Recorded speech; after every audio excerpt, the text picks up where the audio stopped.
bienvenue à toutes et à tous sur notre célébration en ligne. Avant de commencer notre célébration, tout d'abord vous rappeler cette annonce importante, mais le samedi 12 avril, dans nos locaux de Momentum Bordeaux, il y aura les portes ouvertes de Momentum Academy. C'est l'occasion pour nous de pouvoir vous recevoir et vous présenter tout le cursus, les professeurs, tout ce que nous faisons, tout le programme qu'il y a dans notre école biblique et ministérielle. Si vous vous posez des questions, si vous souhaitez vous inscrire, ce moment est fait pour vous. Alors n'hésitez pas à vous inscrire via le QR code qui s'affiche pendant que je vous parle.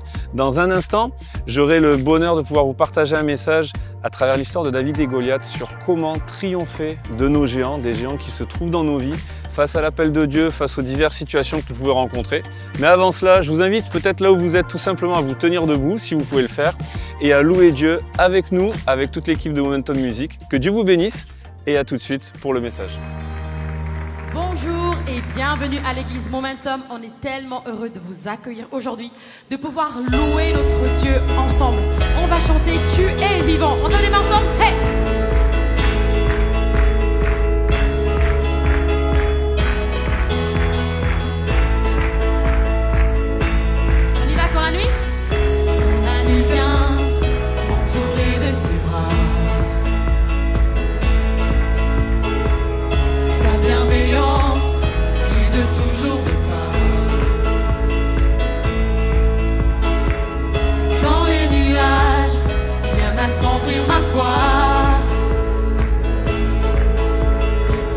J'ai l'assurance de ta faveur sur moi. On y va, tu es mon Dieu.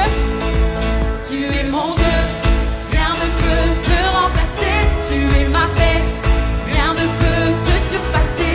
Tu es ma force, rien ne peut te résister. Je ne crains rien, ta joie t'est la rend puissant.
Alléluia. Avant de poursuivre, on va lire ensemble un passage en Psaume 46 qui s'affiche. Parfait. Il est dit: Dieu est pour nous un refuge et un appui, un secours qui ne manque jamais dans la détresse. C'est pourquoi nous sommes sans crainte quand la terre est bouleversée et que les montagnes chancellent au cœur des mers. Des nations s'agitent, des royaumes s'ébranlent, il fait entendre sa voix, la terre se fond d'épouvante. L'Éternel des armées est avec nous, le Dieu de Jacob est pour nous une haute retraite. Alors si ce matin tu as l'impression que tout s'effondre autour de toi, tu as l'impression que tout est noir autour de toi, sache que Dieu est la lumière. Dieu est pour nous une haute retraite. Il ne faillit jamais, il ne sommeille ni ne dort. Il veille sur toi, sur nous à chaque instant. Alors ce matin, déclare au milieu de l'orage, même si l'angoisse fait rage, je suis en paix, mon Dieu, parce que je sais que tu es là. Alors chantons-le, déclarons ensemble. Au milieu de l'orage, je t'attendrai. Si l'angoisse fait rage, je resterai. Tu protèges mon âme, je suis gardé. Même au milieu des flammes, je te louerai. Tu es mon Dieu, mon Père, et tu es mon univers.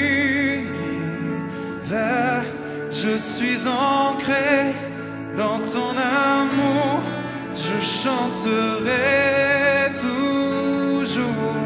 Et tu es mon défenseur, et tu es mon rédempteur. Entre tes mains, tu tiens mes voies.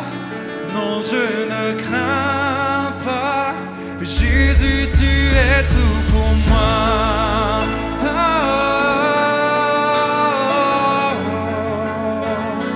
Jésus, tu es tout pour moi.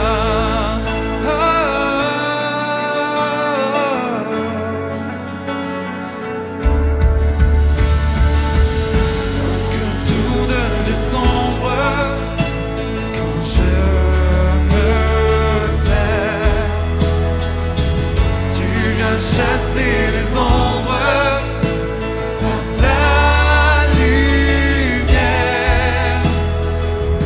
Quand je suis sans défense face au danger, si je subis l'offense, oui tu es ma paix, tu es mon Dieu, mon Père, tu es mon univers. Je suis ancré dans ton amour, je chanterai toujours. Tu es mon défenseur, tu es mon rédempteur. Entre tes mains, tu tiens mes bras. Non, je ne crains pas. Jésus, tu es tout pour moi.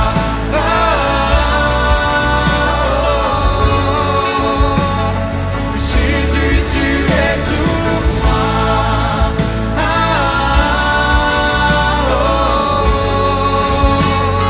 Jésus, tu es tout pour moi.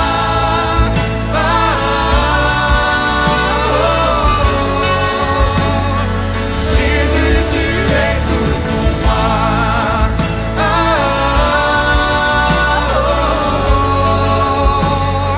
Jésus, tu es tout pour moi. Déclare-le. Jésus, tu es tout pour moi.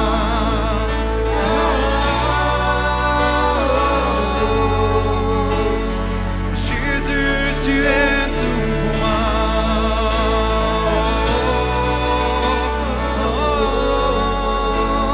Oui, tu es tout pour moi.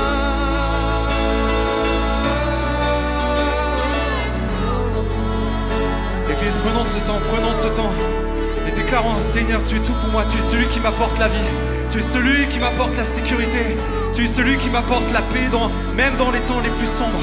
Élevons nos cœurs, élevons notre louange vers notre Dieu. Oh, oui, tu es toujours là, Seigneur, tu es toujours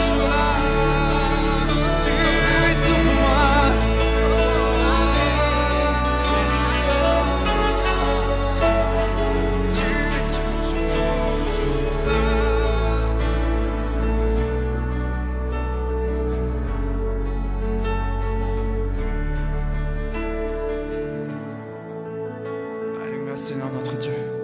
Seigneur, merci parce que tu es notre Dieu fidèle. Merci mon Dieu parce que tu as tout donné pour nous. Par amour, tu t'es sacrifié. Tu as donné ta vie pour nous, afin que nous soyons sauvés, Seigneur. Et Seigneur, ce matin, Seigneur, nous voulons, Seigneur, venir vers toi avec des cœurs reconnaissants, Seigneur. Seigneur, nous voulons déposer à tes pieds nos fardeaux, nos soucis, Seigneur Jésus, et revenir à l'essentiel. Revenir à toi, Seigneur. Oui, Seigneur, revenir juste à toi, Seigneur, pour t'apporter nos cœurs, notre être entier, notre vie, Seigneur. Et t'apporter notre louange, Seigneur, pure, sincère, Seigneur. Alléluia.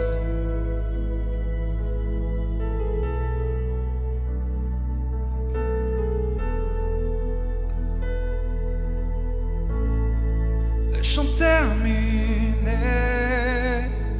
le rideau retombe, je viens simplement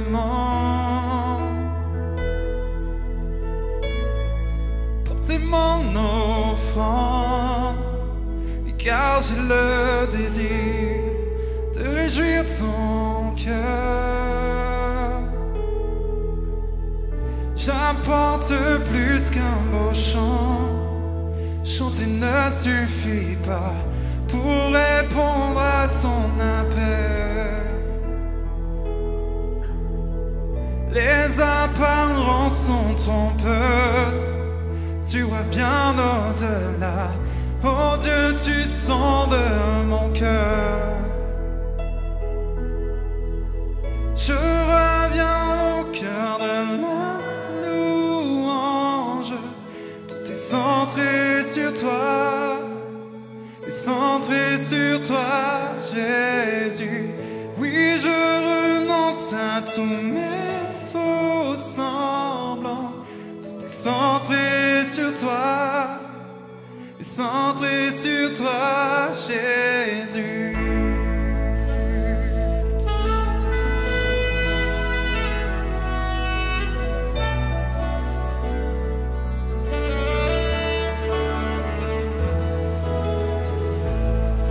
Roi d'éternité, qui peut exprimer ce dont tu es dit? Bien que faible et pauvre, je te donne tout, prends toute ma vie. J'apporte plus qu'un beau chant, chanter ne suffit pas pour répondre à ton appel. Oh, les apparences sont trompeuses, tu vois bien au-delà. Oh Dieu, tu sondes mon cœur. Je reviens au cœur de la louange. Tout est centré sur toi, centré sur toi, Jésus. Oui, je renonce à tous mes faux semblants pour te centrer sur toi, centré sur toi, Jésus. Je reviens au cœur de la louange.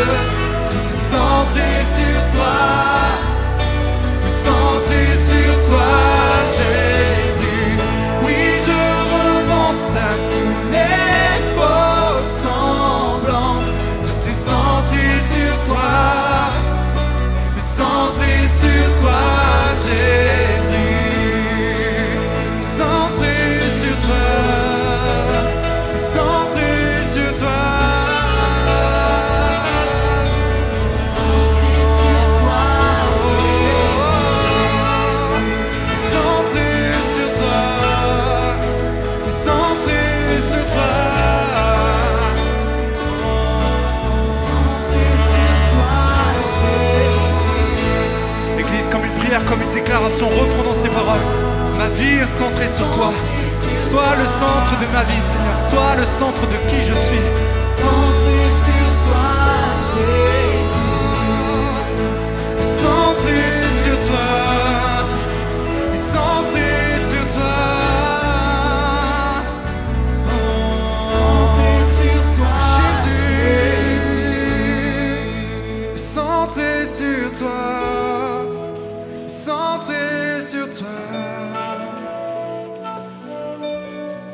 centré sur toi, Jésus. Centré sur toi, centré sur toi. Centré sur toi, Jésus.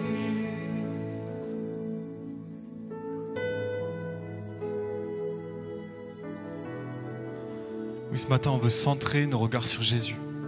Fixer nos regards sur qui il est, fixer nos regards sur la croix. Ce matin, on va prendre la Sainte Seine ensemble. J'ai demandé à l'équipe de pouvoir commencer à distribuer dès maintenant. Prenez les éléments, gardez-les dans vos mains et on prendra tous ensemble d'un même cœur la Sainte Seine.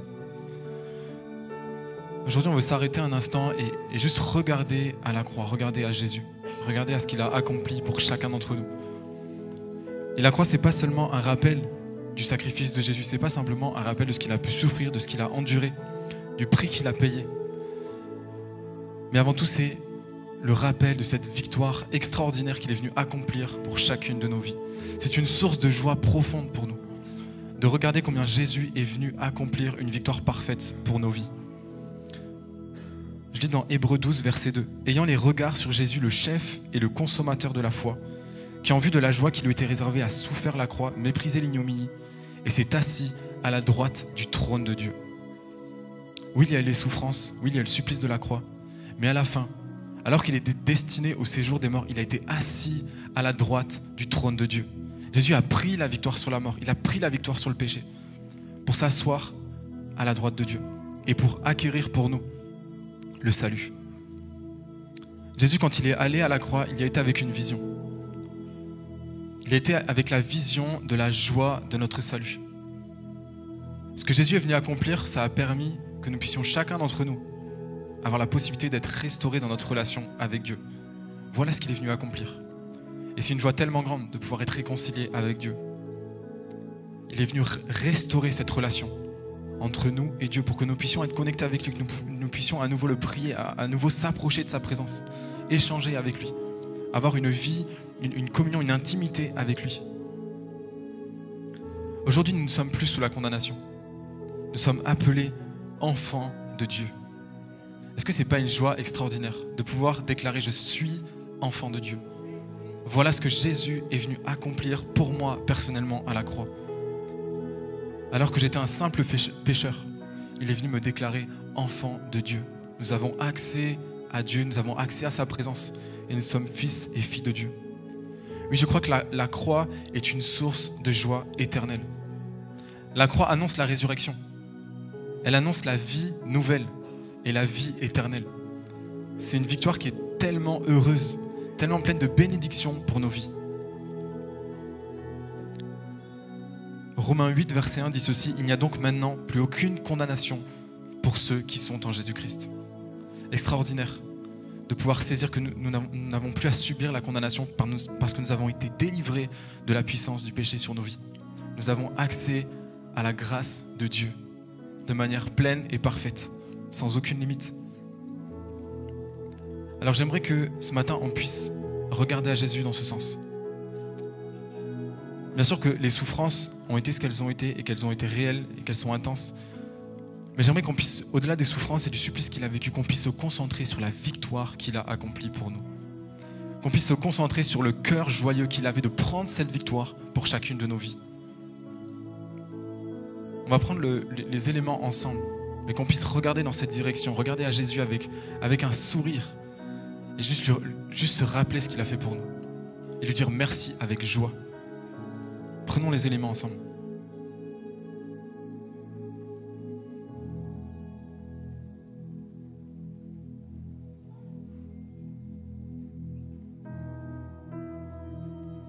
Seigneur, ce matin, encore merci. Encore merci pour ce que tu as accompli pour nous à la croix. Seigneur, tu ne t'es pas arrêté en chemin. Tu ne t'es pas arrêté au milieu de la route. Tu as été jusqu'au bout. Ça a coûté cher, c'était un prix qui était difficile à payer, mais tu l'as fait parce que tu voulais être restauré, tu voulais être réconcilié, tu voulais que cette réconciliation avec nous soit possible. Alors que tu avançais sur le chemin de la croix, c'est à nous que tu pensais, c'est à chacun de nous que tu pensais, Seigneur mon Dieu. Et on veut te remercier parce que tu as été jusqu'au bout. Te remercier parce que tu as pris cette victoire parfaite pour nos vies. Oui, maintenant nous ne sommes plus sous la condamnation, mais nous sommes appelés enfants de Dieu. merci pour cette joie que nous pouvons faire notre, de pouvoir saisir cette réalité. Merci pour qui tu es, Seigneur. Merci parce que tu accomplis ces choses pleinement pour nous, pour une réconciliation avec le Père. Seigneur, on veut te rendre gloire ce matin, on veut t'adorer. On veut juste être dans la joie, on veut être reconnaissant de ce que tu as accompli pour chacune de nos vies. Dans le nom de Jésus. Amen. On va prendre un chant avec l'équipe de louange. J'aimerais qu'on puisse vraiment déclarer et juste élever le nom de Jésus avec joie de tout notre cœur pour la grâce qu'il nous a fait et laquelle on veut se souvenir encore ce matin ensemble. Je vous laisse avec l'équipe de louange. Je vais vous inviter à faire passer les coupelles en bordure de rangée pour que ce soit plus facile pour le ramassage. Alléluia.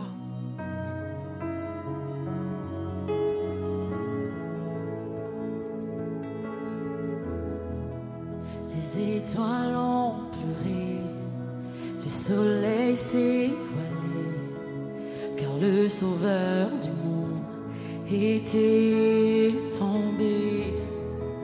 Son corps sur une croix, son sang versé pour moi, sur ses épaules le poids de nos péchés.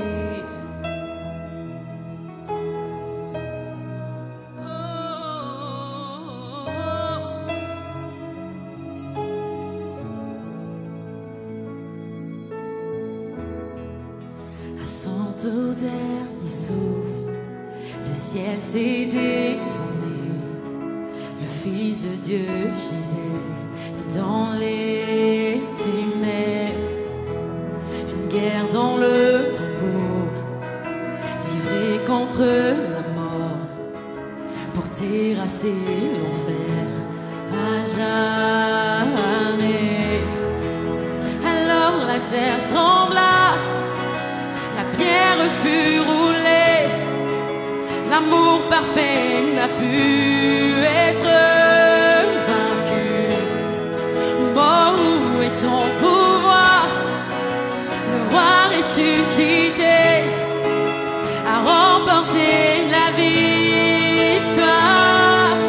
À jamais il est élevé, à jamais il est glorifié, à jamais ressuscité, il est vivant.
Amen. Est-ce qu'on peut pousser une ovation pour le Seigneur, s'il vous plaît? Partout dans ce lieu, élevez la voix. Applaudissez plus fort que ça. Je suis très heureux d'être avec vous ce matin pour pouvoir prêcher un message qui brûle sur mon cœur, avec une histoire que je connais tellement et que j'ai entendu tellement longtemps, souvent à l'école du dimanche. C'est pas la première fois que je prêche sur ce texte. Donc je vous préviens à l'avance, mon message va être très long. J'espère que vous n'avez rien prévu jusqu'à 17h. J'ai 8 points dans mon message, mais avant cela, je suis heureux d'être avec vous parce que je suis heureux d'être à Bordeaux. Déjà tout simplement, vu que ces derniers temps j'ai un peu vadrouillé, je dois vous dire que la seule chose que je regrette en étant à Bordeaux, c'est les 35 degrés du Bangladesh, c'est les 35 degrés de la Côte d'Ivoire. Franchement, ça m'avait pas manqué, le froid, le pluie et la grisaille. Mais en tout cas, il y a quelques semaines en arrière, certains vous avez eu les nouvelles, vous l'avez vu sur les réseaux sociaux, d'autres vous me demandez souvent des nouvelles, donc je profite d'être là devant vous pour vous en donner. Et profitez de ce moment pour remercier chaque personne qui prie, qui prend le temps d'envoyer un message, que ce soit à moi ou à ceux qui sont avec moi. C'est toujours très précieux et c'est toujours très utile. Donc au début du mois de février, je me suis rendu avec une équipe au Bangladesh. C'était la 3e fois pour ma part que j'y allais, mais ça faisait 6 ans que j'y avais pas été. Donc c'était l'occasion de renouer contact avec les partenaires sur place, le pasteur Francis, sa famille, et de voir des ados, des gens qui étaient ados en 2018-2019, voir combien l'impact de l'évangile, de la bonne nouvelle du royaume de Dieu dans leur vie faisait d'eux des leaders, et c'est aujourd'hui qu'ils prêchent aux autres ados, aux autres jeunes, et de voir combien Dieu les utilise et combien il pousse une génération, se lève une génération qui veut suivre Jésus dans un contexte qui est très particulier puisque le pays est énormément, un très fort pourcentage, je n'ai pas le chiffre, mais en tout cas un énorme pourcentage musulman, et quand ces jeunes, ces ados donnent leur cœur à Jésus, c'est souvent avec le risque ou la menace de reniement, de persécution et de tout un tas de choses. Et pourtant, ils se lèvent. Et je me souviens que quand on est parti de là-bas, quelques jours après, dans la semaine qui a suivi, ils ont pris la décision, suite à ce qu'on venait de vivre ensemble, suite à ce qui avait pris place entre nous pendant les camps avec les ados et les jeunes, ils ont pris la décision de se réunir pendant 72 heures et de prendre 3 jours entiers, 72 heures entières, jour et nuit, de jeûne et de prière pour leur nation et pour leur pays.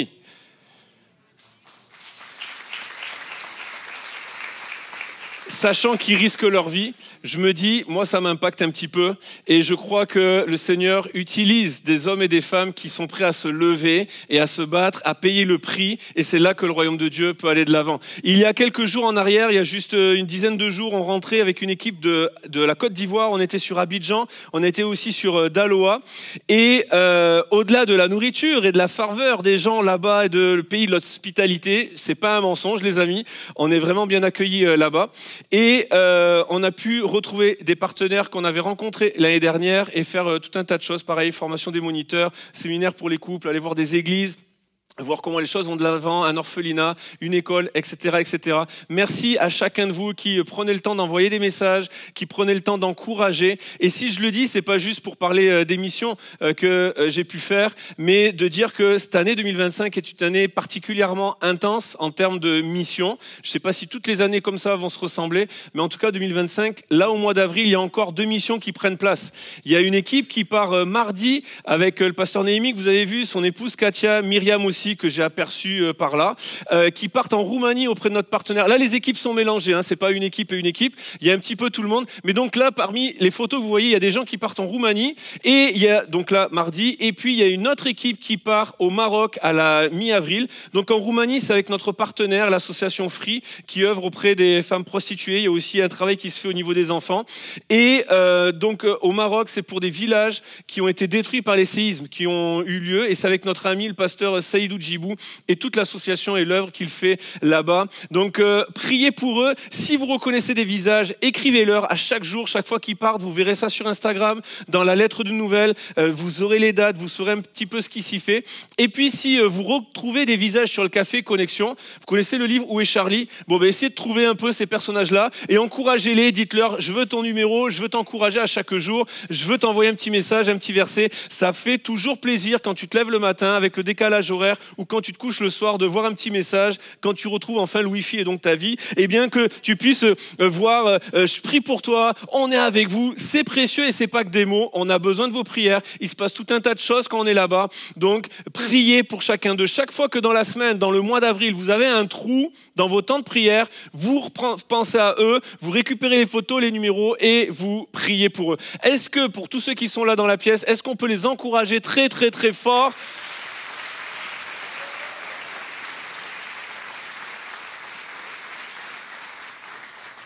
Et je le crois, je pense que vous le savez, mais il n'y a pas besoin de partir si loin pour avoir des défis dans sa vie. Quand on est en mission, certains vous êtes déjà partis, d'autres vous allez partir prochainement, mais d'autres peut-être dans les années à venir, mais quand on part en mission, il y a tout un tas de défis. Par exemple, tu te retrouves des fois avec ta voiture qui tombe en panne alors que tu es censé faire 6 heures de route. Des fois, tu es arrêté sur l'autoroute avec le policier qui veut pas que tu reprennes la route et tu es comme bloqué. Et puis là, jamais tu as pris autant dans une voiture pour que tu puisses repartir. Et il y a tout un tas de choses, de défis qui se font. Tu te retrouves au fin fond d'un village au Bangladesh avec, pendant que tu es en train de prêcher, de parler de Jésus, les portes qui se ferment, les fenêtres qui se ferment, les volets qui se ferment, parce qu'il y a tout le village qui se rassemble parce qu'ils ont entendu parler de Jésus et que c'est pas bon signe. Et donc, et puis là tu pries, là tu intercèdes, et là tu te souviens qu'il y a des Français qui à Bordeaux, à Momentum, prient pour toi et tu te dis, mais on continue de parler de Jésus et Dieu débloque les portes, Dieu débloque les situations, il te protège et tu gardes, et puis tu vis un temps énorme, intense dans la prière parce que l'Esprit de Dieu agit puissamment, parce qu'il y a des hommes et des femmes qui prient. Maintenant, il n'y a pas besoin de partir si loin pour avoir des géants dans sa vie, pour avoir des défis dans sa vie. Il suffit de réaliser que sur chacun d'entre nous, pasteur, pas pasteur, missionnaire, pas missionnaire, que sur chacun d'entre nous, il y a des œuvres que Dieu a préparées d'avance. Que tu mettes les mots que tu veux, les œuvres préparées d'avance, destinée de Dieu, un rêve de Dieu sur ta vie, l'appel de Dieu sur ta vie, tu mets les mots qui te conviennent et qui te parlent le mieux. Mais chacun d'entre nous, la Bible dit, Éphésiens 2 dit, nous sommes son ouvrage ayant été créé en Jésus-Christ pour des œuvres bonnes que Dieu a préparées d'avance, afin que nous les pratiquions. J'aimerais te dire, cher ami, que tu sois ici physiquement ou que tu sois en ligne devant ton écran, Dieu a des œuvres préparées d'avance afin que tu puisses les vivre. Dieu a préparé des œuvres afin qu'il puisse révéler sa gloire au travers de ta vie aux gens qui t'entourent. Dieu a préparé des œuvres. Il a un rêve sur ta vie. Il y a un appel de Dieu sur ta vie de pratiquer les œuvres que Dieu a préparées d'avance. Alors, je vois, les amis, il y a quelques jours en arrière, j'étais à Abidjan et quand je disais « Jésus t'aime », waouh ! Les gens se levaient, ils venaient, ils applaudissaient. Je crois que je viens de dire un truc bien. Alors, tu vas te tourner vers ton voisin et tu vas lui dire « Wow !» Réveille-toi, il n'y a pas que l'autre sur l'estrade qui doit être excité. Mais vraiment. Enfin, je sais pas, tant pis, si ça vous réjouit pas, je vais faire comme si je me prêchais moi, à moi, mais Dieu a préparé des œuvres pour nous.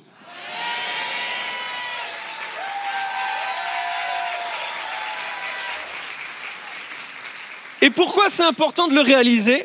Parce que si toi, tu ne le réalises pas, il y en a un, il l'a réalisé depuis longtemps, c'est le diable. Et donc, il met tout un process, tout un protocole, tout un tas de choses dans ta vie. Il met des géants dans ta vie pour que tu oublies que Dieu a des œuvres bonnes pour toi. Alors, c'est important qu'en tant qu'Église, on puisse le réaliser. Je ne suis pas ici pour venir dimanche après dimanche et juste être béni. Il y a des œuvres préparées d'avance, déjà demain, sur mon lieu de travail, avec mes voisins, dans ma famille. Et si je ne le réalise pas, je vais passer à côté de ce que Dieu a pour moi. Et le diable, lui, l'a compris. C'est pour ça qu'il y a des géants dans nos vies. C'est pour ça, c'est pas juste parce que la vie est parfois compliquée. La vie est parfois compliquée. Mais il y a des choses dans nos vies, c'est parce que l'ennemi veut nous faire éviter les œuvres que Dieu a préparées d'avance. Il veut déjouer les plans divins. Il veut nous faire passer à côté de ce que Dieu a pour nous. Pourquoi ? Parce que les rêves de Dieu pour nous sont puissants. Quand je parle des rêves, certains vous pensez à Joseph, et je ne vais pas prêcher sur Joseph, mais juste un instant, mettre le focus sur le fait que Joseph va recevoir des rêves de la part de Dieu, et puis à la fin de l'histoire, on sait que ces rêves viennent de Dieu, et quand il va les partager, ses frères vont le prendre en haine, et puis ils vont dire « tuons-le, et nous verrons ce que deviendront ces rêves ». J'aimerais te dire que le diable n'a pas peur de toi et moi. Il est largement plus puissant que nous. Il est largement plus malin que nous. Mais ce qui le terrorise, ce sont les rêves de Dieu en nous. C'est le potentiel de Dieu en nous. C'est la puissance de l'Esprit de Dieu en nous. Et c'est pour ça qu'il met des géants, afin d'avorter les rêves de Dieu en nous, afin que nous puissions ne plus croire dans les rêves de Dieu en nous. Parce que c'est ça qui est puissant. Et il y a des géants dans nos vies. Et ce matin, j'aimerais apporter un message, comment triompher de nos géants. Comment se débarrasser, comment devenir vainqueur de nos géants, c'est le titre de mon message. Et quand on parle de géants, pour ceux qui sont un petit peu habitués à la parole de Dieu, vous pensez à un personnage dans la Bible. Si je dis géant, vous dites Goliath. Et si je dis Goliath, vous dites, j'ai un peu l'impression que c'est le jeu pyramide, tu sais, papillon, éléphant, rose, bleu clair. Tu vois, c'était ce genre de jeu. Mais David contre Goliath. C'est une histoire qu'à l'école du dimanche, vous avez entendu des dizaines de fois, que j'ai prêché aux enfants des dizaines de fois. J'ai fait attention tout à l'heure à l'autre célébration, parce qu'il y avait mes anciens moniteurs, donc je faisais attention de ne pas dire de bêtises. Et normalement, j'en ai pas dit. Mais c'est une histoire qui est connue dans le monde entier. Même dans le monde du sport. Tu prends des fois, lorsqu'il y a un duel, un combat, un match qui semble inégal et que ça semble pas, que tu as un grand contre un petit. Par exemple, au football, Coupe de France, tu vas avoir le petit club de National 2, les Girondins de Bordeaux, qui vont jouer... Ça me fait du bien de l'extérioriser, les amis. Je saigne, vraiment, j'ai vraiment beaucoup de mal et ça me fait du bien de le dire. Et qui va recevoir le Paris Saint-Germain, c'est le petit David qui va se battre contre le géant Goliath. Et ils vont le dire, les journalistes, ils vont donner l'expression. Parce qu'en fait, c'est une histoire, elle est connue du monde. Mais ce qui m'intéresse, c'est pas qu'on la connaisse, c'est qu'on la vive. Et qu'on vive et qu'on comprenne, à travers l'exemple de David, comment triompher de nos géants. Toute l'histoire, vous pourrez relire 1 Samuel au chapitre 17. J'ai 8 points à vous donner ce matin, mais seulement quelques minutes, donc je ne vais pas lire tout le chapitre, juste des morceaux choisis. Mais quand vous rentrerez à la maison, lisez le chapitre entier de 1 Samuel au chapitre 17. Et vous aurez toute l'histoire de ce Goliath, les Philistins qui vont se présenter devant Israël et qui vont menacer l'armée d'Israël. Et à l'époque, pour éviter un bain de sang, on a une coutume, c'est d'envoyer chacun son héros. Ils se battent l'un contre l'autre. Et puis, celui qui gagne, c'est son armée qui gagne. Et donc, les Philistins ont un grand héros, le géant Goliath. Et puis, il va sortir et pendant 40 jours, la Bible nous dit, matin et soir, il va venir devant l'armée d'Israël, jeter un défi à l'armée d'Israël. Envoyez-moi un homme et qu'il se batte contre moi. Et puis je me battrai avec lui. Et puis s'il gagne, nous vous serons assujettis. Si je gagne, vous serez nos esclaves. Et là, pendant 40 jours, matin et soir, les soldats qui sont habitués à se battre, qui ont accompli des exploits, le roi Saül qui a déjà fait des grands exploits dans sa vie, ils sont terrorisés par le géant Goliath. Et puis voilà que tout va changer lorsque David va entrer en scène. Le jeune David qui ne fait pas partie de l'armée, qui peut-être n'aurait pas dû se retrouver là, va arriver sur le champ de bataille et il va faire une chose que nous devons comprendre ce matin, il va devenir acteur. Et la première chose pour triompher de nos géants, c'est de devenir acteur et non plus spectateur. Devenons des acteurs de l'œuvre de Dieu, cessons d'être des spectateurs de l'œuvre de Dieu. Je m'explique. Trop souvent, nous restons dans l'attente que Dieu fasse tout. Et vous savez quel est notre problème? C'est un de nos chants à Momentum. Je dénonce. Dieu de l'impossible. Celui qui a le plus marché sur YouTube. Sauf qu'à force de chanter Dieu de l'impossible, on croit que Dieu va tout faire. Non. Dieu est le Dieu de l'impossible, pas du possible. Et donc, il attend que nous devenions acteurs et qu'on ne reste pas dans l'attente. Et à cause de ça, on est là dans la prière. Seigneur, fais tomber les géants. Seigneur, terrasse les géants. Seigneur, fais fuir les géants. Fais tomber les forteresses. Fais ceci, fais cela. Et puis, on attend qu'il agisse. Et c'est tellement humain. Dans les Actes des Apôtres, on voit les disciples qui vont entendre de la part de Jésus, restez ici, allez à Jérusalem, et puis restez-y jusqu'à ce que vous soyez revêtus de la puissance en haut. Puis j'enverrai sur vous le Saint-Esprit, une puissance survenant sur vous, et vous serez mes témoins à Jérusalem, Judée, Samarie, extrémité de la terre. Et Jésus s'en va au ciel, et qu'est-ce que font les disciples? Il vient de leur dire, allez à Jérusalem, Jésus monte, et là, qu'est-ce que font les disciples? Ils restent. Et les yeux, c'est pas moi qui le dis, c'est la Bible. Les yeux fixés vers le ciel. Et vous savez ce qu'il va falloir que Dieu fasse? Il va falloir que 2 anges viennent les voir et leur disent « Eh oh, il vous a dit quoi? Il vous a dit d'aller à Jérusalem. Allez à Jérusalem. » Et en fait, on est comme eux. Dieu nous fait des promesses, Dieu fait des choses dans nos vies, il lance un appel dans nos vies et on attend. Sauf que Dieu désire que tu deviennes acteur. Et puis c'est tellement enthousiasmant de se dire « Dieu peut se passer de nous. » Et pourtant, son plaisir, c'est de se servir de nous et d'œuvrer avec nous. Paul dit, nous sommes ouvriers avec Christ. Et c'est tellement un bonheur, c'est tellement un privilège quand je le réalise. Franchement, Dieu n'a pas besoin de moi ce matin pour vous apporter ce message. Dieu n'a franchement pas besoin de moi. Et Dieu, il a largement, dans sa liste d'ouvriers, il a plus qualifié que moi. C'est sûr. Sauf que c'est mon bonheur ce matin de me dire, c'est moi qui l'a choisi. Et je suis ouvrier avec Christ, c'est pas ma parole, c'est la sienne. Et Dieu fait son œuvre avec moi. Dieu veut faire son œuvre avec toi. Dieu veut t'utiliser. Et lorsque tu deviens acteur, eh bien, tu vas devenir spectateur de ce que Dieu va faire. Pourquoi? Parce qu'en fait, quand tu deviens acteur du possible, tu vas finir par être spectateur de l'impossible. Cependant, on ne peut être spectateur de l'impossible que dans la mesure où on devient acteur du possible. Voilà, là, je vous ai à peu près tous perdus, mais on va revenir, les amis. En fait, des fois, on va se dire, OK, on va être bloqué parce qu'on n'est pas spectateur de l'impossible, mais on croit qu'il faut faire l'impossible. Non, faites des choses possibles.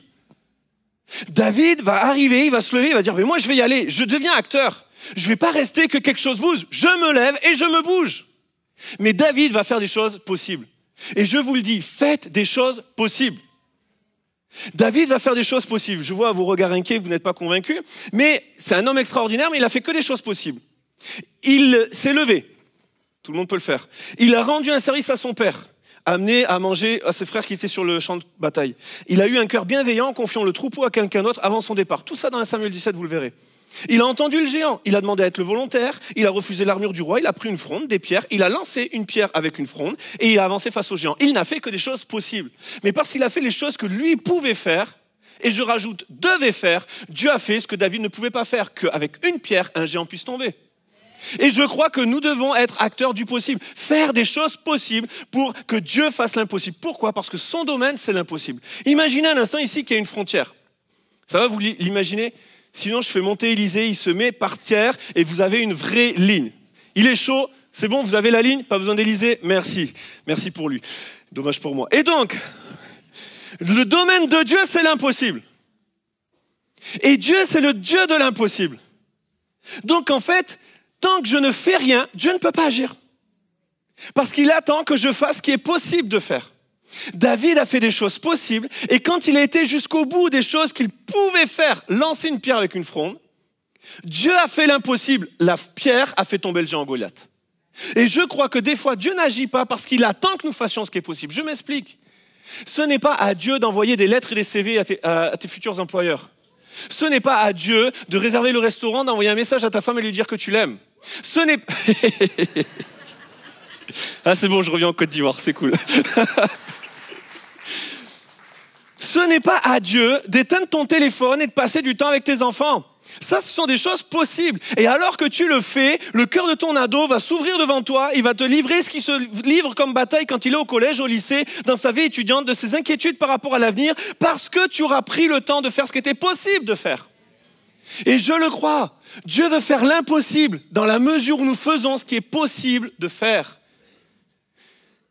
Lève-toi, demande pardon.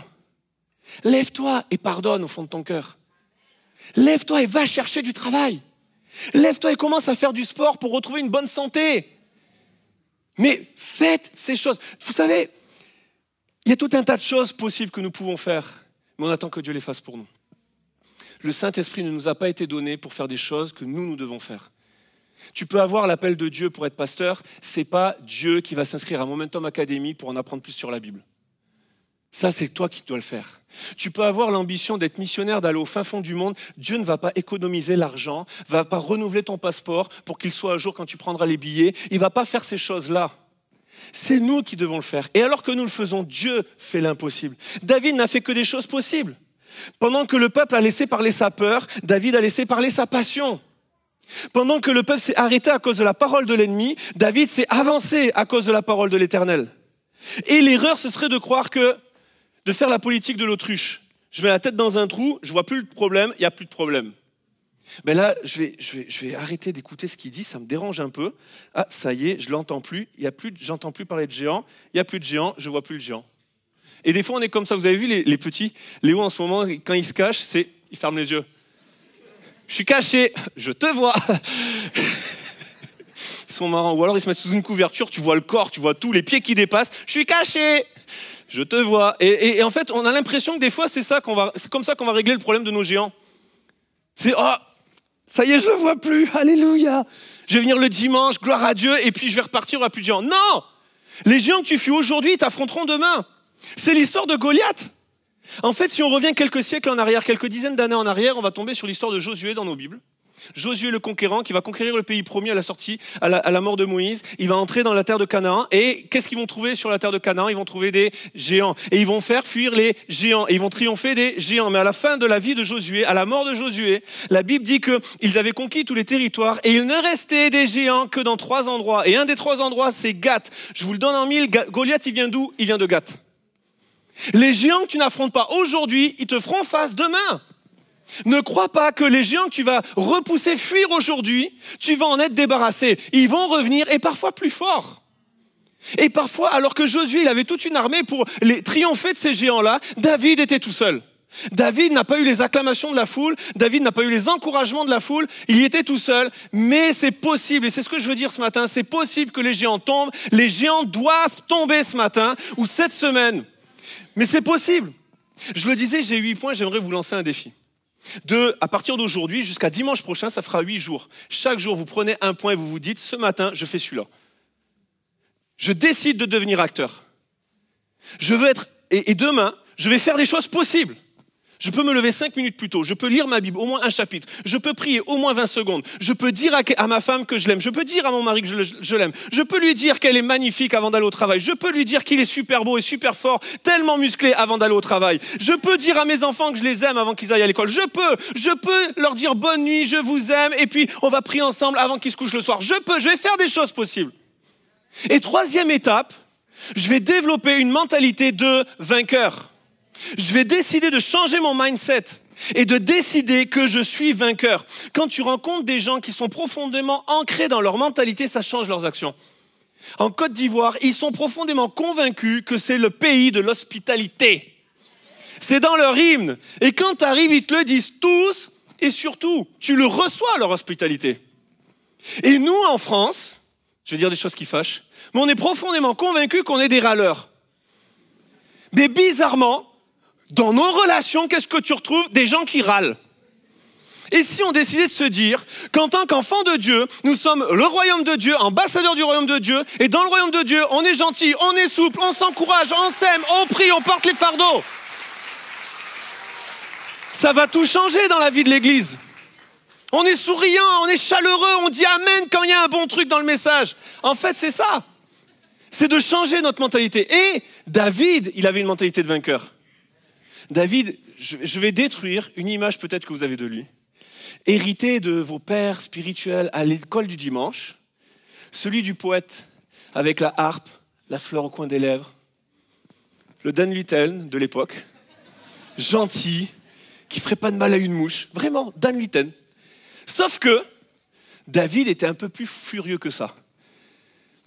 Si vous avez cette image de Dan Luyten, il a d'autres facettes, très positives, mais il n'est pas que ça. Et David, c'est pas juste un poète. David, quand il va entendre le Goliath parler, il va dire « Oh, c'est qui celui-là? Qui est cet homme pour oser insulter l'armée du Dieu vivant? Mais comment c'est... Faisons-le taire. J'irai et je me battrai contre lui. » David est un conquérant. Lorsqu'on voit les paroles de David, c'est ce qu'il dit. Qu'est donc cet incirconcis de Philistin pour oser insulter les bataillons du Dieu vivant? Que personne ne se décourage à cause de lui. Moi, ton serviteur, j'irai et je le battrai. David ne vient pas pour participer. David est un conquérant, David est un gagnant. La Bible nous dit que la foi est une ferme assurance des choses qu'on espère, une démonstration de celles qu'on ne voit pas. Autrement dit, la foi, c'est l'expression visible d'une réalité invisible, d'une mentalité de conquérant. La foi de David, qui va aller repousser le géant Goliath, est l'expression visible de sa mentalité de conquérant et de vainqueur. Et nous tous, nous avons une mentalité de vainqueur. Si. Peut-être au plus profond de vous-même. Peut-être au plus profond du plus profond du plus profond de vous-même. Mais tous, souvenez-vous quand vous aviez 2 ans, qui aimait perdre à 2 ans? Personne. J'ai jamais entendu un enfant de 2 ans me dire « Ah, mais moi, c'était pour participer. » Non. Quand tu perds, tu perds.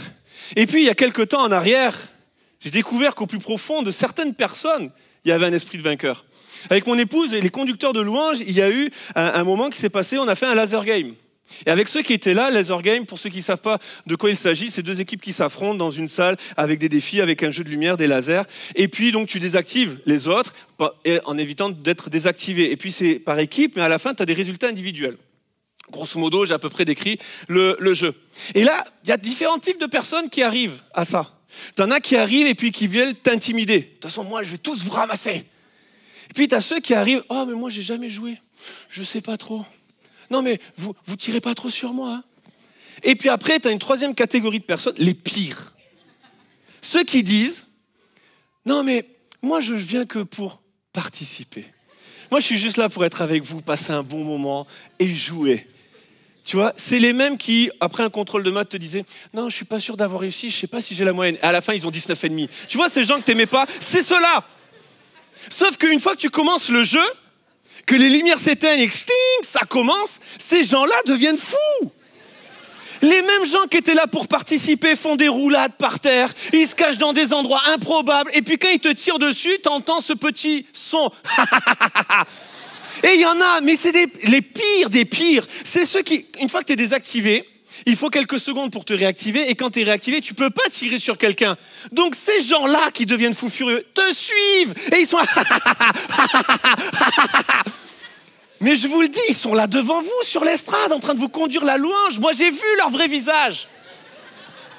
Sauf que quand tu sors de la pièce et que tu as les résultats qui tombent, là, ils sont là, ceux qui... Je viens pour participer. Ah, mais Mathieu, je t'ai battu. T'es que 4e. Sauf que vous rigolez, mais quand c'est ta femme qui venait pour participer pendant les trajets de la voiture, 2 fois, elle m'a battu. Vous savez pas ce que c'était le dimanche soir pour moi. Parce que moi, je joue pas pour participer. Sauf que là, il y avait trop de témoins pour que je montre mon vrai visage. Mais elle venait pour participer. En fait, les amis, personne n'aime perdre. Sauf que trop souvent, en fait, trouvez les choses qui sont vraiment importantes pour vous. Pour David, ce qui était inacceptable, c'était qu'un homme puisse défier l'armée d'Israël. Tu ne peux pas insulter l'armée, les bataillons du Dieu vivant. Tu ne peux pas faire ça. Je ne laisse pas passer. Je me lève. Ce n'est pas pour lui, c'est pour l'honneur de Dieu. Quand il va le dire, il va se pointer devant Goliath, il va dire « Toute la terre saura qu'Israël a un Dieu. » Pas que Israël a un grand David, qu'il a un grand conquérant, mais qu'il y a un Dieu et que ce Dieu, il est vivant. Et en fait, ce qui compte, c'est de se battre pour Dieu. Ce n'est pas à propos de nous, c'est à propos du nom de Dieu, du nom de l'Éternel. Et trop souvent dans nos vies, nous laissons le nom de l'Éternel être bafoué, être méprisé, être insulté. Et il nous faut nous lever en tant qu'Église et dire non, je ne laisserai pas passer cette offense, je vais me lever, je vais me battre contre le géant Goliath. Et pour ça, faites des choses possibles et faites taire les mensonges de l'ennemi. L'erreur, c'est de croire que ces 3 premiers points suffisent et puis après, ce sera réglé. Non, faites taire les mensonges de l'ennemi. Lorsque David va se mettre en action, il y a plusieurs mensonges qu'il va devoir faire taire. Saül qui va dire, mais tu n'es qu'un enfant. Regarde, l'armure, elle est trop grande pour toi. Goliath qui va se moquer de lui. Oh, suis-je un chien pour qu'on m'envoie ce petit enfant? Il n'y avait pas un vrai guerrier pour se battre contre moi? Et surtout, Eliab, son frère aîné. Ce que je trouve assez extraordinaire, c'est que pendant 40 jours, il n'y a personne qui ose lever le petit doigt. Et quand il y en a un qui est prêt à se battre, personne ne l'encourage. Il n'y a pas la foule qui dit « David, David, David ». Rien du tout, tout le monde le méprise.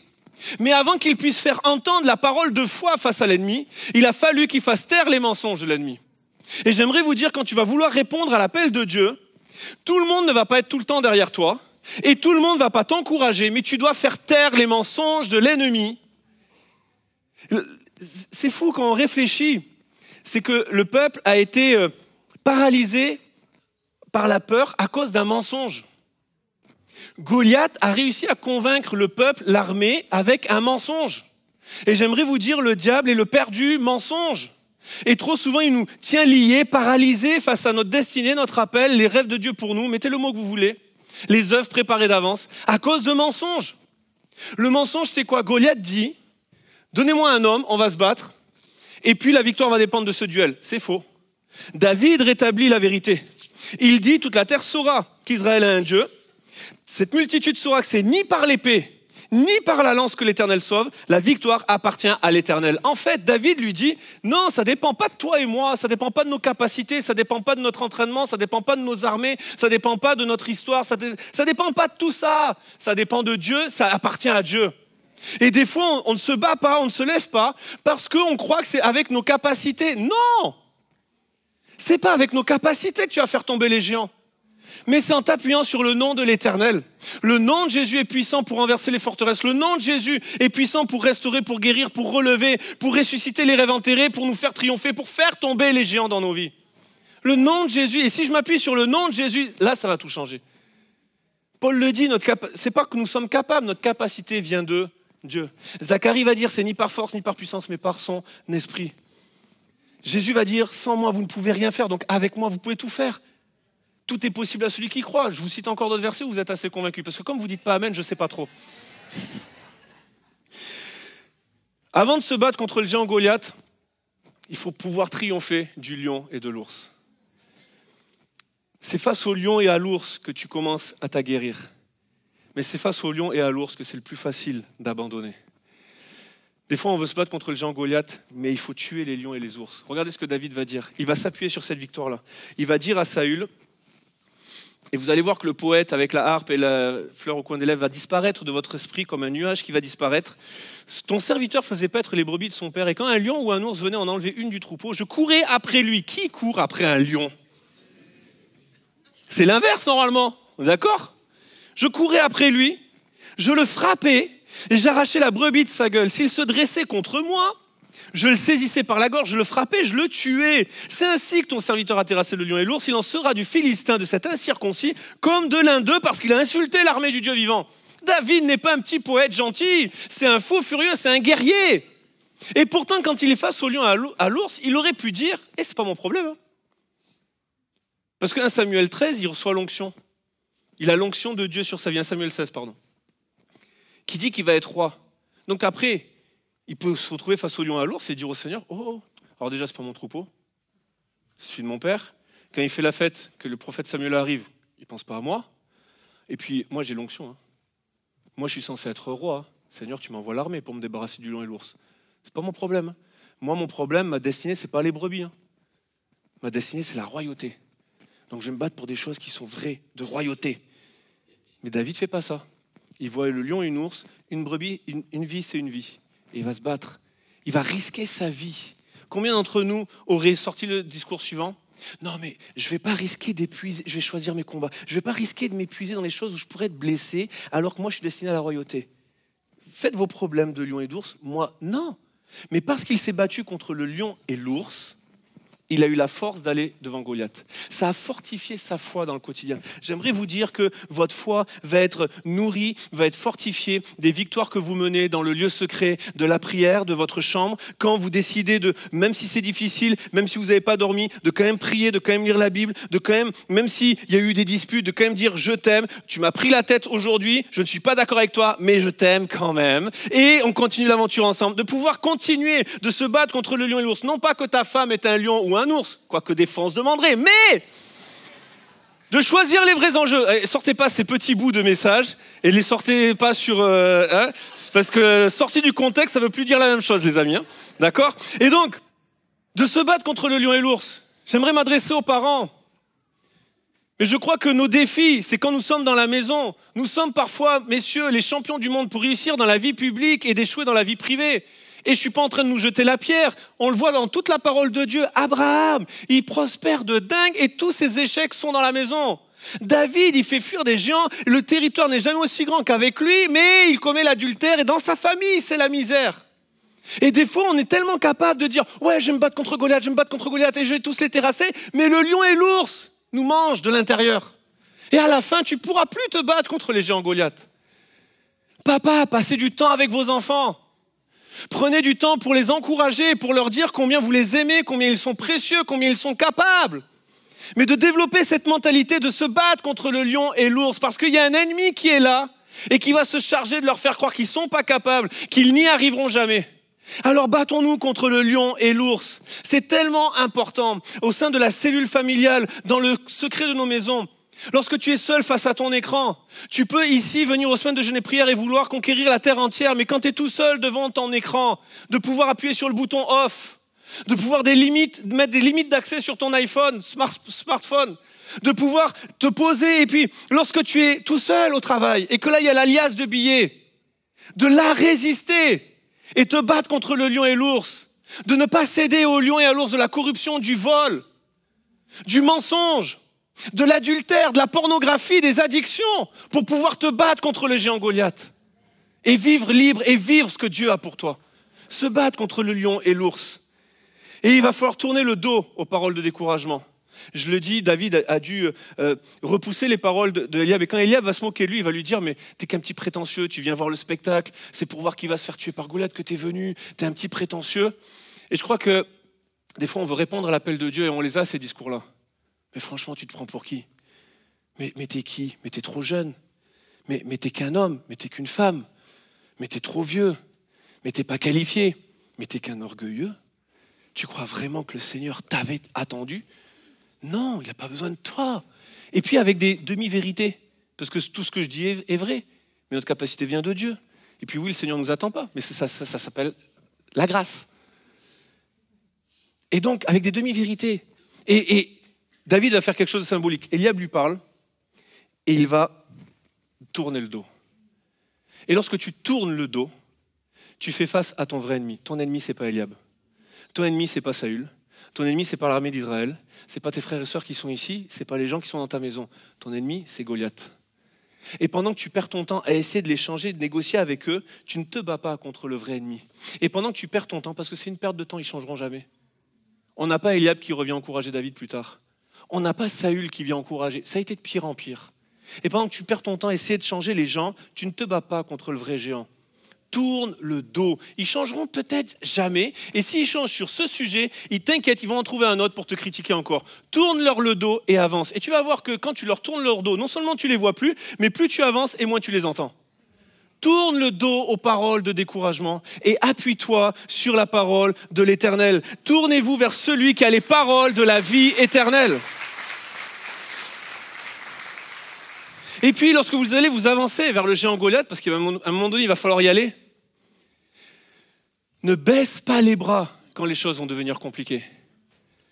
Continue d'avancer. Souvent, on a cette image que David va se lever, et puis, quand David va arriver devant Goliath, des fois, on pourrait avoir la pensée que Goliath, il va avoir peur, il va fuir. Non, David va avancer, la Bible nous dit que Goliath avance aussi. Et qu'est-ce qui se passe quand un géant s'approche de toi ? Plus tu t'approches et plus il s'approche, plus il devient grand. Et comme il devient de plus en plus grand, sa voix retentit de plus en plus fort, les muscles apparaissent de plus en plus menaçants, la menace est de plus en plus réelle, le combat est de plus en plus proche, mais surtout la victoire est de plus en plus proche. Et lorsque Goliath s'approche de toi, n'aie pas peur, même s'il apparaît plus grand. Et ne te pose pas la question, comment avec ma petite pierre, je vais pouvoir terrasser le géant Goliath au fur et à mesure où il s'approche de moi. Je suis limité, je suis impuissant, mais dis-toi plutôt, plus il s'approche de moi, moins j'ai de chances de le rater. Continue d'avancer. Une mentalité de vainqueur. Et alors que le géant va s'avancer, David continue d'avancer. Et Goliath va tomber. J'aimerais vous dire que vous allez vous lever ce matin, vous allez vous approcher, vous allez venir sur le devant et puis tous vos problèmes seront réglés. J'aimerais vous le dire, je serai un menteur. Je crois profondément que ça va arriver, qu'il y a des géants qui vont tomber. Je ne serai pas en train de prêcher ce message. Mais je crois qu'il y en a, vous allez repartir et le géant va rugir plus fort, il va être encore plus menaçant. Continue d'avancer. Ne baisse pas les bras. Et je ne sais pas à quel jour tu seras avec ce point, peut-être vendredi ou samedi. Souviens-toi, continue d'avancer. Continue d'avancer, ne baisse pas les bras, mais continue d'avancer. La victoire, tu t'en approches. C'est peut-être pas aujourd'hui, mais ça va venir. Parce que Dieu n'est pas un homme pour se renier, pour mentir. Il est Dieu, et ce que sa bouche dit, sa main l'accomplit. Pendant que les musiciens se rapprochent, j'aimerais vous dire, allez jusqu'au bout quand même du travail. David, une fois qu'il a terrassé le géant Goliath, c'est une partie de l'histoire qu'on ne raconte pas beaucoup, mais que j'aimerais prendre le temps de raconter. C'est que lorsqu'il va tuer Goliath, la Bible nous dit, il va courir vers Goliath, il va prendre l'épée de Goliath, il va couper la tête de Goliath. Il va prendre la tête de Goliath, il va revenir à Jérusalem avec. Quand je vous dis que David, c'est pas un poète. Sauf que J+1 du combat, j'imagine David, petit déjeuner, café choc à pic. Et en face de lui, je t'ai eu. Je l'avais dit ou je l'avais pas dit que je lui couperais la tête ? Vous allez me dire, ça me coupe l'appétit. Oui, peut-être. Il est vrai. Mais la réalité, c'est que tu es en train de nourrir ton quotidien de la puissance de Dieu. Qu'est-ce qu'il a fait, David ? Il a fait quelque chose que nous tous, nous avons chanté en 2018. Il a ramené la coupe à la maison. J'aimerais vous dire, parents, vous ne le chanterez plus jamais pareil, vous penserez à moi. Ramenez vos coupes à la maison. Parents, est-ce que vos enfants savent comment vous vous êtes donnés au Seigneur ? Est-ce qu'ils connaissent votre témoignage ? Mais si vous ne leur dites pas, c'est pas moi qui vais leur raconter. Est-ce qu'on partage la foi et l'héritage spirituel à nos enfants ? les victoires que nous vivons, les révélations que nous recevons lorsque Dieu nous parle ici, est-ce que tout à l'heure, quand vous allez repartir dans vos voitures, ça va être ramener la coupe à la maison ou ça va être, oh, et le pasteur, il était un peu déchaîné ce matin, il a parlé de David et Goliath. Tu connais l'histoire de David et Goliath? Mais c'était bon, ça nous a parlé. Et toi, t'as parlé de quoi? Et qu'il y a cet échange et qu'on transmet l'héritage et qu'on transmet nos bénédictions. Parce que si, alors qu'ils ont 7-8 ans, et ils ont déjà tout notre bagage spirituel, tout ce que nous avons reçu, imaginez quand ils auront votre âge, imaginez la taille de leur église, imaginez la taille de leur foi, imaginez l'expression de leur foi. Tout ça parce qu'il y aurait eu des parents qui auront transmis un héritage spirituel à leurs enfants. Je ne suis pas là parce qu'un jour le ciel s'est ouvert et puis j'ai vu Jésus. Je suis là parce qu'il y a eu des parents qui ont prié pour moi, qui ont semé dans ma vie un héritage spirituel. Et peut-être c'est pas ton cas. Mais aujourd'hui, il y a des gens qui le font pour tes enfants à Momentum Junior, mais ils le font qu'1 heure et demie. C'est notre responsabilité par semaine. C'est notre responsabilité en tant que parents, alors que nous passons du temps avec eux, de pouvoir semer ces choses-là dans leur cœur. Et de ramener nos victoires à la maison. De nourrir notre quotidien de la puissance de Dieu, de ce que nous le voyons faire. De ne pas juste dire, oh, dimanche prochain, on va à des baptêmes. Non! Dimanche prochain, on va célébrer 38 personnes qui ont donné leur cœur à Jésus. 38 personnes. Mon fils, ma fille, quand tu lis les Actes des Apôtres, tu vois des gens qui se donnent à Jésus. J'aimerais te dire, il y en a eu 38 qui ont vécu la même expérience. Et puis il y en a une centaine à Bruxelles. C'est vrai, ça existe encore. Jésus est mort, mais il est ressuscité, il est vivant, sa parole est vivante. Et j'ai une foi vivante en un Dieu qui est vivant. De transmettre l'héritage, d'aller jusqu'au bout, de finir le travail. Vous savez, il y a un témoignage que j'aimerais exprimer, je vais essayer d'être le plus court possible. J'en parle pas souvent, certains vous en avez entendu parler, mais je raconte souvent qu'une petite partie. Mais il y a à peu près 15 ans, on a démarré une œuvre pour les enfants dans les quartiers. Des enfants qui grandissent dans un contexte d'insécurité. Alors, c'est peut-être pas les quartiers les pires de la France, mais il y a quand même tout ce qu'il y a dans les quartiers, l'insécurité, la drogue, la violence, tout un tas de choses que vous pouvez imaginer. Et on fait ça depuis 15 ans, mais ce rêve est né en 2004, il y a plus de 20 ans en arrière pour Laetitia et moi. Lorsqu'on voit une vidéo qui nous parle de cette œuvre, on se dit il faut qu'on fasse ça. Puis moi, ça résonne dans mon cœur, j'ai grandi dans un quartier. Certes, c'était pas les quartiers nord de Marseille, la banlieue parisienne, mais ça reste des quartiers, avec la réalité des quartiers. Et je me dis, j'ai eu le privilège d'avoir des parents qui m'ont amené à l'église, qui m'ont amené à Jésus, qui ont pu semer ça dans ma vie, mais c'était pas le cas de tout le monde et je le voyais bien à l'école, au collège, au lycée. Et je vais semer ça. Et pendant tout le temps où je disais, Seigneur, bénis les quartiers, Dieu attendait que je dise, Seigneur, envoie-moi. J'attendais que Dieu fasse tout et puis il attendait que moi j'y aille. Et alors qu'on y est allé, le géant est devenu de plus en plus fort, la misère est devenue de plus en plus criante, l'opposition est devenue de plus en plus oppressante. Il y a eu tellement de choses qu'on a réalisées, qu'on savait déjà, mais c'est devenu encore plus visible devant nos yeux. Et je ne peux pas tout vous décrire là. Mais alors qu'on a fait ça et que depuis des années maintenant, tous les mois, les équipes se sont succédées, les leaders se sont succédés, il y a eu Leslie aussi qui a pris le leadership, il y a Finet et Amandine qui ont pris le leadership, et puis aujourd'hui, jusqu'à aujourd'hui, des mois après mois, des équipes, des dizaines de gens qui, mois après mois, sont allés dans les quartiers pour dire à ces gens qui pensent ne pas être nés au bon endroit, qui entendent parfois qu'ils sont une erreur, qu'ils n'ont pas été désirés, que Dieu les a voulus sur la terre, que Dieu les a créés, qu'ils sont précieux, que Dieu les voit comme un trésor, que Dieu les aime, que Dieu veut les aider, qu'il a un plan pour leur vie. Et déjà, juste ça, c'est extraordinaire. De réaliser, de pouvoir le faire et de participer à cette œuvre-là, ça me dépassait. Sauf que c'était pas fini. Et derrière Goliath, il y avait tous les Philistins et il y a eu toutes les autres batailles. Et puis, le fait de faire quartier libre, et c'est ça que je raconte beaucoup moins souvent, c'est que m'a amené à prêcher, à communiquer la parole de Dieu aux enfants d'une manière complètement différente de ce que j'avais toujours connu, pour m'adapter au contexte et d'utiliser des leçons d'objets et des illustrations. Et le fait de le faire a été bien au-delà de quartier libre. Ça a impacté la manière avec laquelle j'ai formé tous les moniteurs de Momentum Junior, que j'ai été dans d'autres églises pour former les moniteurs avec cette manière de communiquer le message. Sauf que c'était pas fini encore.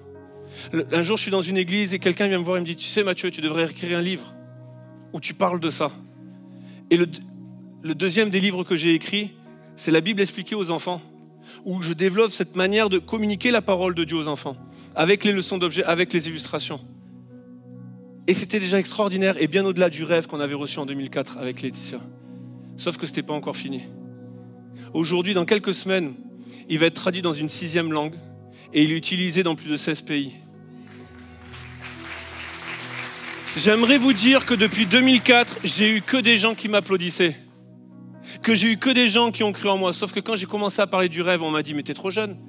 Mais tu comptes faire quoi? T'as même pas le BAFA, tu sais même pas t'occuper des enfants. Mais t'as même pas d'enfants toi-même. Mais t'es pas pasteur, mais t'es pas ceci, mais t'es même pas encore marié. Construis d'abord ton mariage.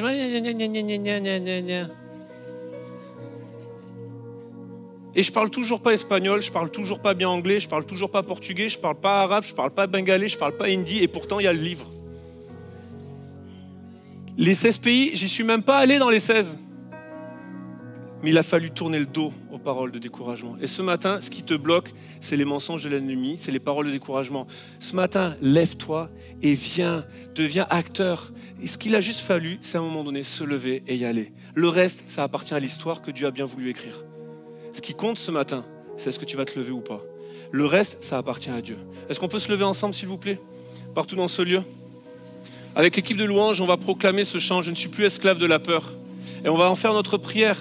Faites ce qui fait, la victoire appartient à l'Éternel. Alors on a besoin de faire taire les voix ennemies, de dire je ne suis plus esclave de la peur, je suis enfant de Dieu. Partout dans ce lieu, est-ce que tout le monde a la tête baissée, les yeux fermés? Est-ce qu'on peut un instant prier, s'il vous plaît? Seigneur Jésus, merci pour ta grâce, merci pour ta fidélité, merci pour ta puissance ce matin. Oui, je le confesse, je le déclare, tu veux faire tomber les géants, tu veux faire tomber les murs d'incrédulité, tu veux faire taire les voix ennemies. Et je prie pour que les uns et les autres, chacun d'entre nous, nous ayons la foi, la force de nous lever, de nous avancer, de faire ce qui est possible de faire ce matin, afin que toi tu fasses l'impossible dans le nom de Jésus. Alors que tout le monde a la tête baissée, les yeux fermés, j'aimerais rapidement vous encourager, toutes celles, tous ceux qui veulent triompher de leur géant ce matin.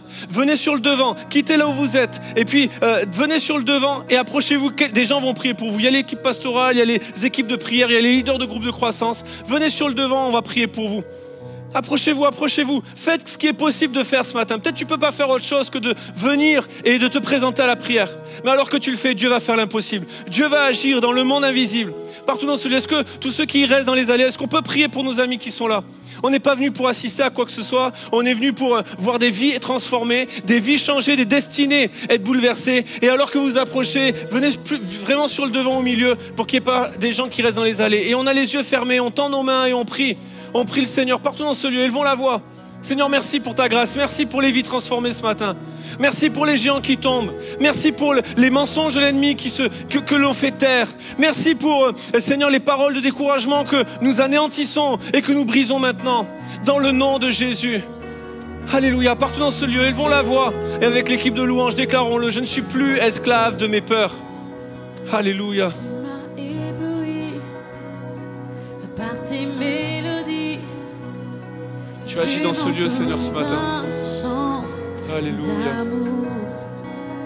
Alléluia. Un chant de De délivrance. tout votre cœur, de toute votre force, déclarons-le. Mes ennemis, Mes craintes s'enfuient ce matin. toutes mes craintes. Il y a un combat qui prend place ce matin. Il y a des enjeux. Je ne suis plus esclave. Je suis enfant de Dieu. De la peur. De toute notre force. Je suis enfant Alléluia. de Dieu. Jésus. Je ne suis plus esclave de la peur. Alléluia, Jésus. Je suis enfant de Dieu. Avant ma naissance, tu m'avais choisi, appelé par mon nom. Tu m'as adopté, je suis de ta famille. Ton sang coule dans mes veines. Je ne suis plus esclave de la peur. Je suis enfant de Dieu. Je ne suis plus esclave de la peur. Je suis enfant de Dieu. Je ne suis plus esclave de la peur. Je suis enfant de Dieu. Je ne suis plus esclave de la peur. Non, non, non, non. Je suis enfant de Dieu.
suis plus esclave de la peur.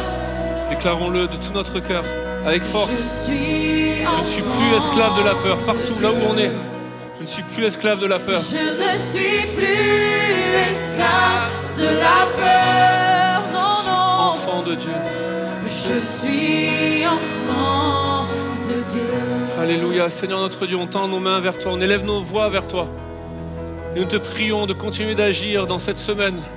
Que ta grâce repose sur chacun, que ta puissance se manifeste dans le nom de Jésus. Nous voulons célébrer ton nom, glorifier ton nom parce que tu es celui qui fait taire l'ennemi. Tu es celui qui fait tomber les géants. Tu es celui qui nous donne la force d'avancer. Tu es celui qui nous communique la puissance dont nous avons besoin afin d'être victorieux et d'être triomphants. Que ton nom soit béni, Jésus, pour les victoires qui ont été remportées ce matin, pour les délivrances opérées, pour ton action dans les cœurs. Que ton nom soit célébré, acclamé au milieu de nous. Que ton nom soit béni, Jésus. Amen et amen. Est-ce qu'on peut acclamer le roi des rois? Alléluia. Merci de nous avoir suivis. Je suis persuadé que Dieu avait une parole pour chacun de vous et à travers les différents conseils que j'ai pu vous donner, ensemble, je le crois, nous allons triompher de nos géants. Dieu, en tout cas, a cette capacité, ce pouvoir, cette puissance pour faire tomber les géants qui se trouvent dans nos vies.